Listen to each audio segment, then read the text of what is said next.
Albert Einstein once said, everybody's a genius, but if you judge a fish by its ability to climb a tree, it will live its whole life believing that it is stupid.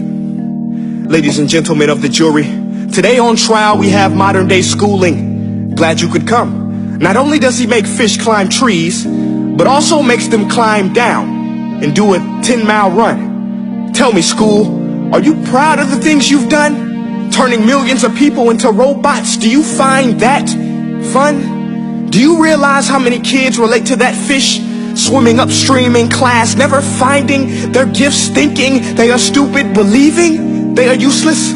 Well, the time has come, no more excuses. I call school to the stand and accuse him of killing creativity, individuality, and being intellectually abusive. He's an ancient institution that has outlived his usage.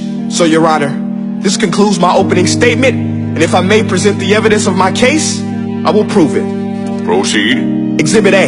Here's a modern day phone. Recognize it? Here's a phone from 150 years ago. Big difference, right? Stay with me. Here's a car from today, and here's a car from 150 years ago. Big difference, right? Well, get this. Here's a classroom of today, and here's a class we used 150 years ago. Now, ain't that a shame? In literally more than a century, nothing has changed. Yet you claim to prepare students for the future? But with evidence like that, I must ask, do you prepare students for the future or the past? I did a background check on you and let the record show that you were made to train people to work in factories, which explains why you put students in straight rows, nice and neat, tell them sit still, raise your hand if you want to speak, give them a short break to eat, and for 8 hours a day, tell them what to think. Oh, and make them compete to get an A letter which determines product quality, hence grade A of meat. I get it. Back then, times were different. We all have a past. I myself am no Gandhi. But today, we don't need to make robot zombies. The world has progressed. And now we need people who think creatively, innovatively, critically, independently, with the ability to connect. See, every scientist will tell you that no two brains are the same. And every parent with 2 or more children will confirm that claim. So please explain why you treat students like cookie cutter frames or snapback hats, giving them this one-size-fits-all crap. Watch your language. Sorry, Your Honor, but if a doctor prescribed the exact same medicine to all of his patients, the results will be tragic. So many people will get sick, yet when it comes to school, this is exactly what happens. This educational malpractice, where one teacher stands in front of 20 kids, each one having different strengths, different needs, different gifts, different dreams, and you teach the same thing the same way? That's horrific. Ladies and gentlemen, the defendant should not be acquitted. This may be one of the worst criminal offenses ever to be committed. And let's mention the way you treat your employees. Objection. Overruled. I want to hear this. It's a shame. I mean, teachers have the most important job on the planet, yet they're underpaid? No wonder so many students are short-changed. Let's be honest. Teachers should earn just as much as doctors, because a doctor can do heart surgery and save the life of a kid. But a great teacher can reach the heart of that kid and allow him to truly live. See, teachers are heroes that often get blamed, but they're not the problem. They work in a system without many options or rights. Curriculums are created by policymakers, most of which have never taught a day in their life. Just obsessed with standardized tests. They think bubbling in a multiple choice question will determine success. That's outlandish.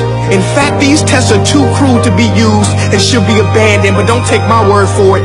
Take Frederick J. Kelly, the man who invented standardized testing, who said, and I quote, "These tests are too cruel to be used and should be abandoned." Ladies and gentlemen of the jury, if we continue down this road, the results will be lethal. I don't have much faith in school, but I do have faith in people. And if we can customize healthcare, cars, and Facebook pages, then it is our duty to do the same for education, to upgrade it, change it, do away with school spirit, because that's useless. Unless we're working to bring the spirit out of each and every student, that should be our task. No more Common Core. Instead, let's reach the core of every heart in every class. Sure, math is important, but no more than art or dance. Let's give every gift an equal chance. I know this sounds like a dream, but countries like Finland are doing impressive things. They have shorter school days. Teachers make a decent wage. Homework is non-existent, and they focus on collaboration instead of competition. But here's the kicker, boys and girls. Their educational system outperforms every other country in the world. Other places like Singapore are succeeding rapidly. Schools like Montessori, programs like Khan Academy. There is no single solution, but let's get moving.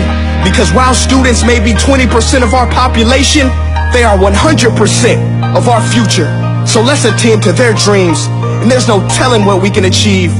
This is a world in which I believe, a world where fish are no longer forced to climb trees. I rest my case.